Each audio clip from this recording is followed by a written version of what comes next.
प्रेम से बोलिए सियावर रामचंद्र की जय। प्यारे भक्तों, आज आप प्रस्पान करें पौष मास कथा अध्याय 16। इस अध्याय में श्रवण करेंगे भरत का भीषण क्रोध की कथा। प्यारे भक्तों, पिछले अध्याय में आप सभी ने श्रवण किया था। महाराज दशरथ राम राम मेरे प्यारे राम राम हे राम कहते कहते उनके प्राण पेखरू उड़ गए। अब आगे की कथा सुनिए। राजमहल में कोहराम मच गया। नगर भर में राजा की मृत्यु का समाचार फैल गया और नगर शोक में डूब गया। चारों ओर हाहाकार मचा था। रानियां छातियां पीट पीट कर विलाप कर रही थी। एक मंथरा की कुबुद्धि ने कैसा अनर्थ कर दिया। केकई की हठ ने आज सूर्य कुल के शिरोमणि महाराज दशरथ के प्राण ले लिए। वे कलंकित हो गई, परंतु बुद्धि भ्रम के कारण उन्हें अभी इसका भान नहीं था। सारी प्रजा आज उन पर थूक रही थी और वे अस्तंभित सी बैठी थी। कुलगुरु वशिष्ठ यह समाचार सुनकर आ गए। होनी को कोई नहीं टाल सकता था। जो होना है वह होकर रहता है। मुनिवर भी शोकाकुल थे। एक दो दिवस में ही अयोध्या का श्रीहीन हो जाना देव की प्रबलता का परिचायक था। मुनि जीवन मरण का सत्य जानते थे, अतः इन्हें स्वीकार करते हैं। वे अनेक प्रकार से इतिहास कहकर सबको सत्वाना देने लगे और तेल का कराह मंगाकर राजा के पार्थिव शरीर को उसमें रख दिया गया। फिर दूतों को केकई के पास भेजकर भरत को यह समाचार न देने किंतु शीघ्र आने का संदेश भिजवाया। अंतपुर में रुदन था। वशिष्ठ जी सबको समझा रहे थे कि मृत्यु जीवन का अंतिम और शशावत सत्य है। इस धराधाम पर जो जन्मा है उसे मरना ही होगा। इधर भारत को कुल दिनों से विकलता हो रही थी। जाने क्यों कुछ भी अच्छा नहीं लग रहा था। वे अपना नाना के घर भाई शत्रुघ्न सहित कुछ दिनों के लिए आए। पहले तो खूब मन लगा था, परंतु अब वातावरण ही भारी लगता था। रात को ऐसे ऐसे सपने आ रहे थे कि भय लगने लगता। परंतु उस दिन जब दूत आ पहुँचे तो कुछ शांति सी हुई, क्योंकि उन्होंने अयोध्या में सबके कुशल होने की बात कही और साथ ही कहा कि गुरुदेव ने अति शीघ्र बुलाया है। भरत के लिए गुरु की आज्ञा टालना संभव नहीं। वे तत्काल अपने मामा आदि से विदा लेकर शत्रुघ्न सहित तीव्र वेग वाले अश्व पर सवार होकर अयोध्या की ओर चल पड़े। मार्ग में एक दो जगह विश्राम करते दूतों से राम लक्ष्मण और अन्य सभी के विषय में बड़े अनुराग से पूछा तो दूतों ने रटा रटाया संक्षिप्त उत्तर दिया, सब कुशल है। अयोध्या की सीमा में प्रवेश करते ही अब शगुन दिखाई देने लगा। कौवे जगह जगह बैठे काव काव कर रहे थे। गीदड़ और बिलाव निर्भर होकर विचर रहे थे। श्वान ऊपर मुख करके रो रहे थे। भरत का दिल बैठा गया और विषाद उत्पन्न हो गया। दूतों का व्यवहार अकारण नहीं था। कहीं न कहीं कुछ ऐसा हो गया था जिसने अयोध्या को श्रीहीन कर दिया था। अब आगे बढ़ने में उन्हें भय लग रहा था।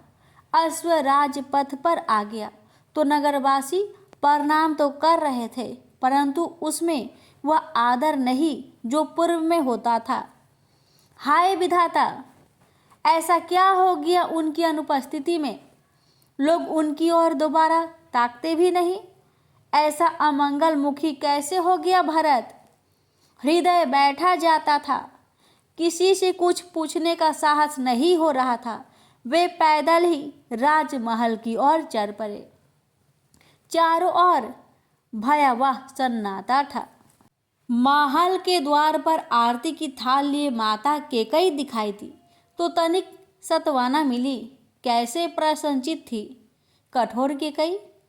अभी महल में पति का पार्थिव शरीर अपनी गति को प्रतीक्षारत था और वे पुत्र का स्वागत करने आ गई थी। कुबुद्धि ऐसी ही होती है जो लज्जा, शील और विवेक का हरण कर लेती है। कुबुद्धि आते ही संसार में अपने अतिरिक्त सब गलत लगते हैं, अपने निर्णय सही प्रतीत होते हैं। कि कई भी आज कुबुद्धि की महादशा के प्रभाव में थी।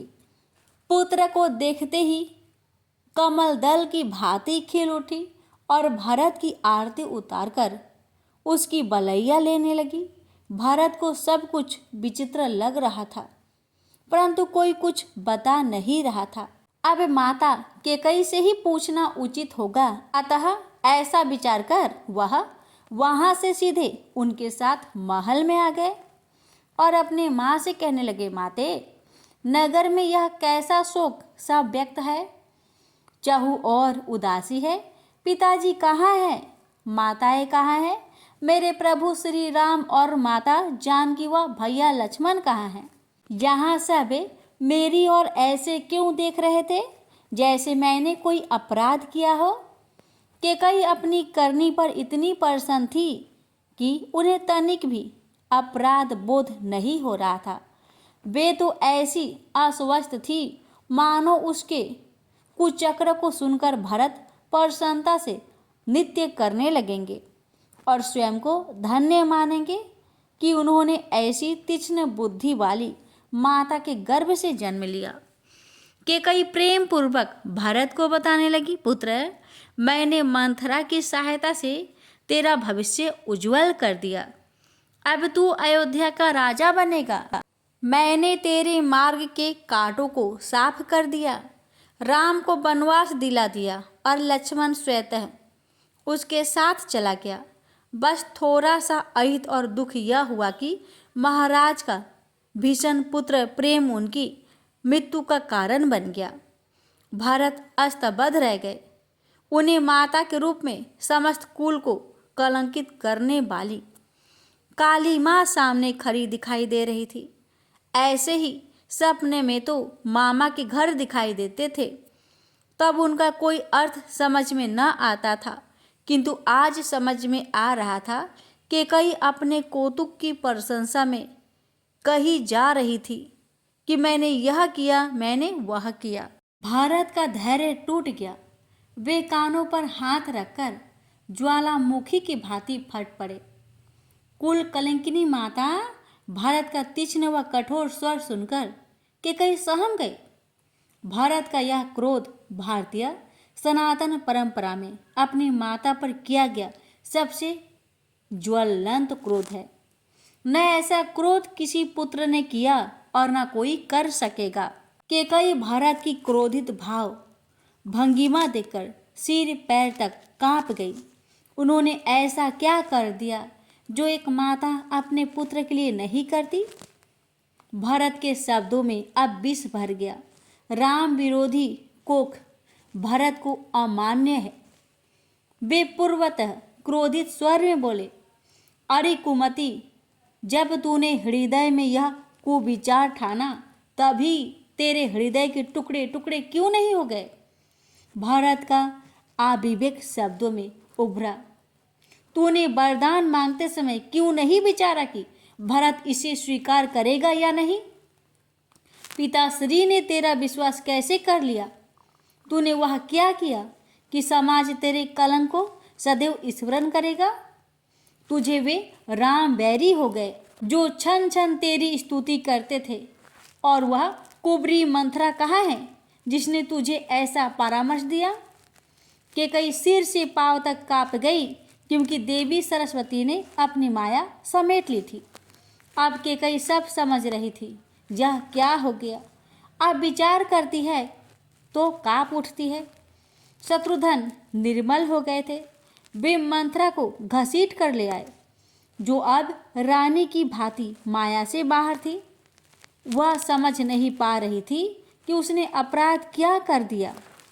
शत्रुघ्न का व्यवहार उसे भय दे रहा था और भरत के समक्ष आकर तो वह ऐसे कांप रही थी जैसे हिमालय की बर्फीली चोटी पर खड़ी हो। भरत ने मंथरा को देखते ही आवेश में भरकर उसके कुबर पर ऐसी लात मारी, उसकी करने का फल उसे मिल गया। उसकी ठुट्ठी से रक्त बहने लगा, सामने के दांत टूट गए। वह समझ नहीं पा रही थी कि उसने क्या गलत कर दिया। यदि केकई बीच में ना आ गई होती तो आज दोनों भाई उसके प्राण ही ले लेते। भरत अंतपुर से निकलकर कोप भवन में वहां पहुंचे जहां उनके पिता का पार्थिव शरीर रखा था। वहां का दृश्य अत्यंत दारुण था। माता कौशल्या और सुमित्रा का मुख देखते ही भरत मूर्छित होकर गिर पड़े। उन्हें अपने शरीर की सुध बुध न रही। कौशल्या ने दौड़कर उन्हें संभाला। वे जानती थी कि यह वह अपराधी है जिसने कोई अपराध नहीं किया। भारत को कौशल्या ने गोद में ले लिया और ऐसे दुलारने लगी जैसे वही राम हो। शत्रुघ्न रो रहे थे। सुमित्रा ने उठकर उन्हें भी अंक पास में भर लिया। भारत का आवेश अब रोके नहीं रुकता। कौशल्या उन्हें संभाल रही थी, परंतु हृदय में जो शूल धंसा था वह पीड़ित कर रहा था। भारत निर्मल थे, निरपराध थे, परंतु जो हुआ था उसमें अपनी अप्रत्यक्ष भूमिका से स्वयं को दोषी मान रहे थे। भारत की निश्चलता भी आज दोषी है। अपनी माता की कुबुद्धि के कारण आज वे लज्जित थे। वे कौशल्या के हृदय से लगे अपनी माता केकई को कोस रहे थे, जो आज अयोध्या की सुख को ग्रहण लगा चुकी थी। कौशल्या ने भरत को समझाया कि यह सब देव का प्रकोप है और ऐसे समय अच्छे अच्छे की बुद्धि भ्रष्ट हो जाती है। देव किसी न किसी को निमित्त बनाता ही है। भरत का राम के प्रति प्रेम अवर्णनीय है और यह सारा राज्य जानता था। राम भी भरत को अत्यधिक प्रेम करते थे। राम के लिए भरत प्राण थे। फिर भी आज भरत का स्नेह केकई के कृत्य ने संदेहास्पद कर दिया। अब केकई को भी बोध हो गया था कि उसने क्या कर दिया था और अपने अपराध बोध से वे इतनी ग्रस्त थी कि पाषाण की प्रतिमा बन गई थी। पुत्र द्वारा तिरस्कार ऐसा दंड है जो उन्हें खाए जा रहा था। अब वो किसी को मुख कैसे दिखाए। वह कौन महसूस घड़ी थी जब उनके हृदय में कुविचार उठे थे। राम तो उन्हें भी प्राण प्रिय थे, भरत से भी अधिक। फिर उनके प्रति ऐसा निर्दयता क्यों दिखाई। अपयश का यह भार अब कभी न हटेगा। कलंक का यह टीका कभी न मिटेगा।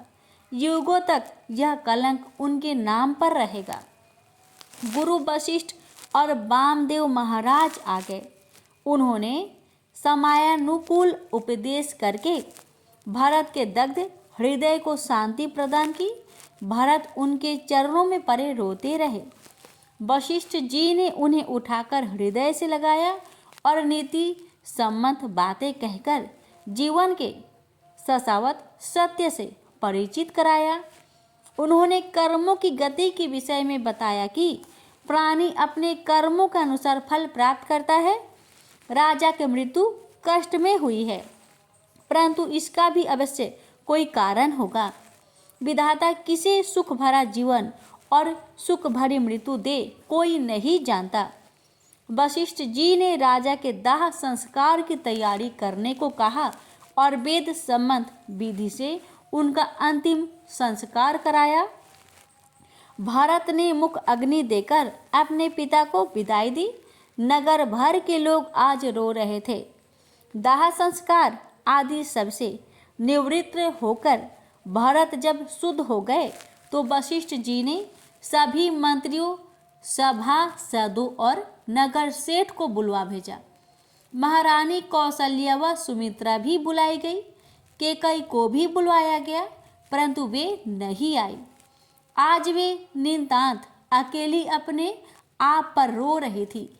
केकई अपने महल में अकेली बैठी थी।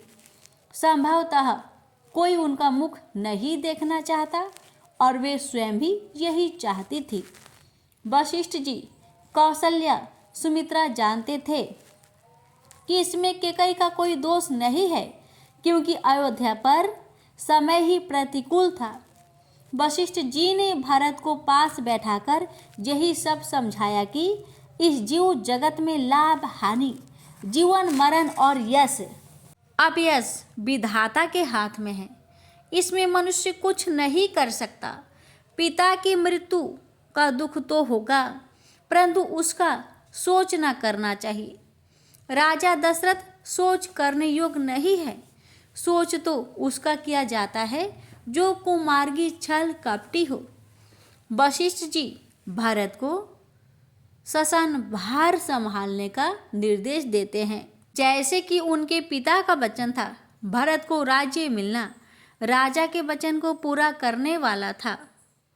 अतः भरत को सच्चे पुत्र की भांति पिता की आज्ञा का पालन करना चाहिए।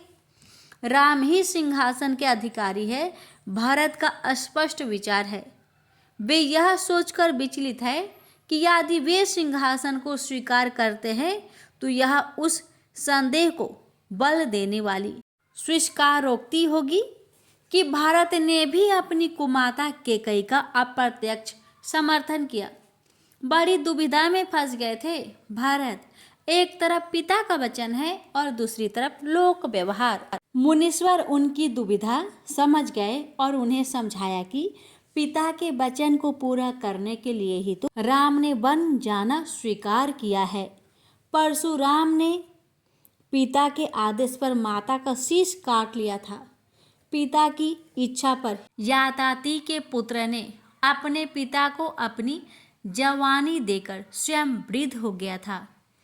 संसार में माता पिता से बढ़कर कुछ नहीं होता। महारानी कौशल्या भी भरत को इसी प्रकार समझा रही थी कि अब सब सोच विचार का त्याग करके उन्हें प्रजा पालन करना चाहिए। रिक्त सिंहासन पर शत्रुओं की कुदृष्टि पड़ सकती है और इससे अयोध्या की प्रतिष्ठा और भी गिर जाएगी। यह तो देव द्वारा दिया गया कष्ट था जिसे समय धीरे धीरे भुला देगा, परंतु यदि अयोध्या किसी के अधीन हो गई तो रघुकुल कलंकित हो जाएगा। भरत ने गुरु और माता की बात ध्यानपूर्वक सुनी और फिर हाथ जोड़कर कहा कि वे श्री राम के बिना अपूर्ण हैं और उनकी भी मुझ पर बड़ी प्रीति है। क्या अच्छा हो कि उनकी विनती सुनकर प्रभु लौट आए। भरत की यह बात सबको अच्छी लगी। राम के हृदय में भरत के लिए विशेष स्थान है, यह सभी जानते थे।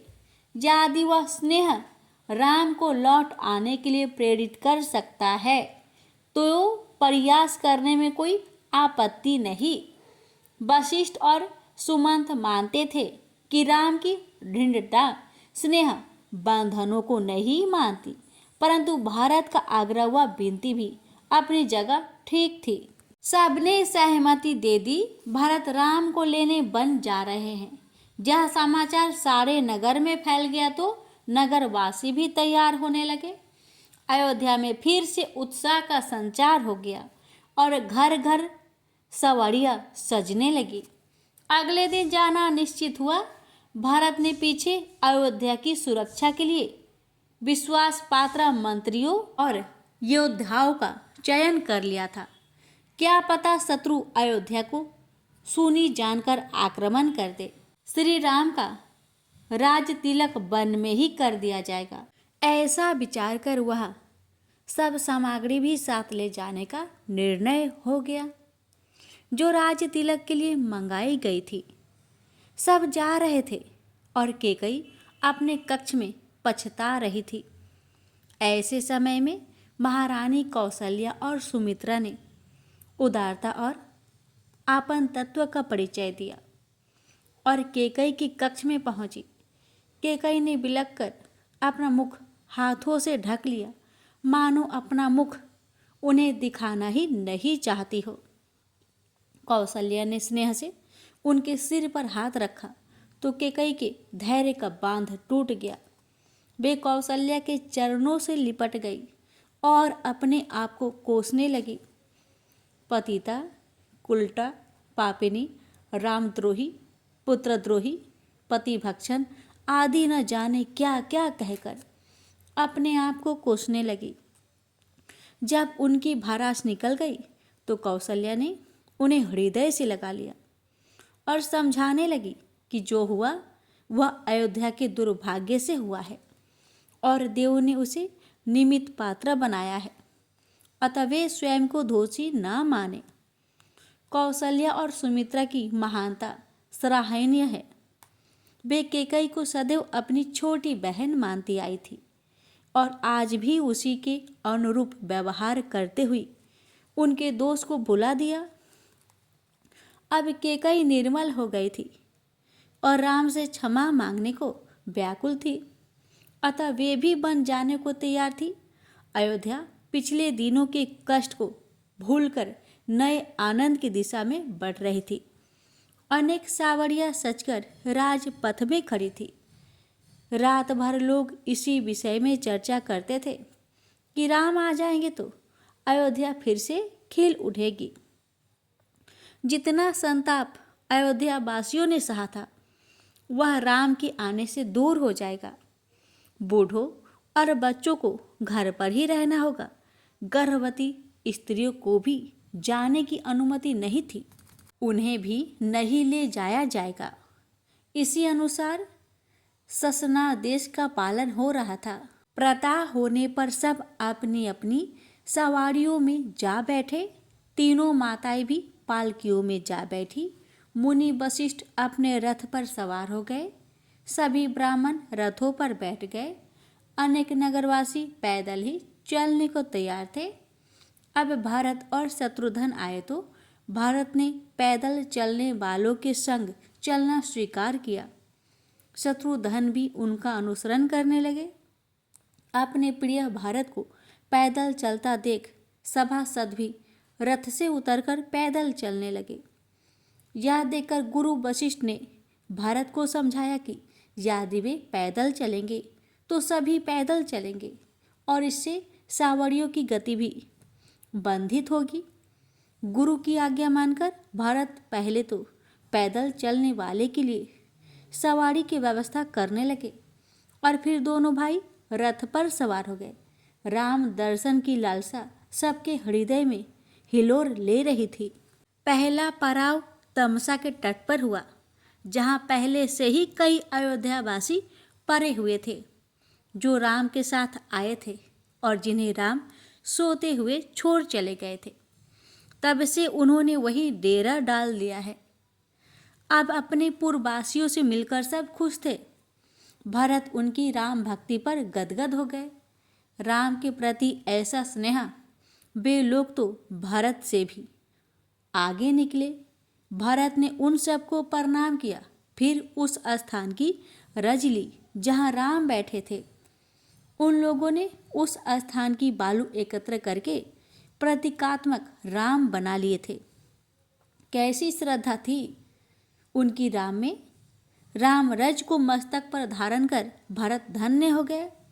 वहाँ से प्रातःकाल चलकर उन्होंने गोमती के तीर पर पड़ाव किया। वशिष्ठ जी व अन्य ब्राह्मणों के साथ जनक जी भी थे, जो राजा दशरथ के मृत्यु शोक में रानी सुनैना सहित अयोध्या आए थे और अब उन सबके साथ ही राम दर्शन को जा रहे थे। जनक जी अंतर्ज्ञानी थे, वे विदेह थे, देह में रहकर भी देह से निर्लिप्त, राजा होकर भी ऋषि थे। वे सुंदर सुंदर आख्यानों से सबको हर्षित कर रहे थे। अगले दिन भारत और अयोध्या वासी श्रृंगवेरपुर के पास जा पहुँचे। निषाद राज गुहा को सूचना मिली कि भरत जी सेना सहित वन की ओर जा रहे हैं, तो वे उन्हें संदेह होने लगा कि कहीं भारत का यह सैन्य अभियान प्रभु राम के विरुद्ध तो नहीं। निष्कट राज्य के लिए राजकुलों में ऐसी षड्यंत्र होते रहते हैं। निषाद राज को राम ने मित्र माना था, तो मित्र के हित की बात ही सोचना स्वाभाविक था। उसने अपने लोगों को एकत्रित किया और सभी नाव छुपा देने व अस्त्र शस्त्र संभाल लेने को कहा। वे राम की रक्षा में प्राण भी देने को तैयार हो गए। वन्य जातियों के लोग बड़े युद्ध प्रिय और लड़ाके होते हैं। उनके पारंपरिक अस्त्र शस्त्र भी बड़े घातक थे। सभी रामचंद्र जी के अनन्य भक्त थे और रामद्रोही का सामना करके प्राण देने व लेने में हिचकेंगे नहीं। सब प्राणपण से झूलने को तैयार थे। तभी एक अनुभवी व वृद्ध निषाद ने शकुन विचार कर कहा, भरत श्री राम को मानकर अयोध्या ले जाने आए हैं। शकुन ऐसा कह रहा है कि इसमें किसी प्रकार का विरोध नहीं है। हमें भरत जी से मिलना चाहिए। निषाद राज को वृद्ध की बात उचित लगी। बिना विचारे निर्णय लेना कभी ठीक नहीं होता। बूढ़े ने समय पर चेता दिया था। भरत का स्वभाव और उद्देश्य जाने बिना युद्ध की तैयारी करना मूर्खता थी। वह अपने ये धाव को मोर्चे पर खड़ा करके भरत जी से मिलने चल पड़ा।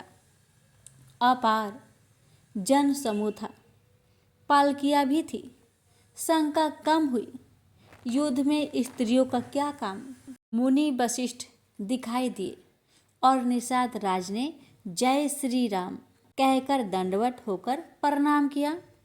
राम का प्रिय जानकर वशिष्ठ जी ने उसे आशीर्वाद दिया और भरत के पास भेजा। निषाद राज ने भरत को प्रणाम किया तो भरत ने रथ से उतरकर उसे हृदय से लगा लिया। राम भक्त ने राम भक्त को बिना परिचय पाए ही जान लिया था। निषाद राज विहल हो गए। उस भील असभ्य को जैसे राम ने मान दिया वैसे ही भरत ने भी दिया। वह अपनी मूर्ख सोच पर मन ही मन पछता रहा था। निम्न बुद्धि जो ठहरा, उसने सभी माताओं को प्रणाम कर आशीर्वाद पाया। अब निषाद राज उनके स्वागत सत्कार में जुट गया। उसके लोग बड़े उत्साह में उसकी आज्ञा का पालन कर रहे थे। स्त्रियां माताओं के पैर दबा रही थी। टोकरी भर भर कर फल लाए जा रहे थे। दूध, शहद, मेवा, मिष्ठान आदि से अयोध्या वासियों को सप्रेम भोजन कराया जा रहा था। मुनि वशिष्ठ प्रसन्न थे कि कल तक मालिन हो रहे मुखों पर आज आनंद था। निषाद राज भरत के समीप बैठे श्री राम का गुणगान कर रहे थे। रात भर यही आनंद रहा। प्रेम से बोलिए सियावर रामचंद्र की जय। प्यारे भक्तों, आज की कथा यहीं पर समापन हो रहा है। आगे की कथा अगले वीडियो में श्रवण करेंगे। प्रेम से बोलिए जय श्री राम।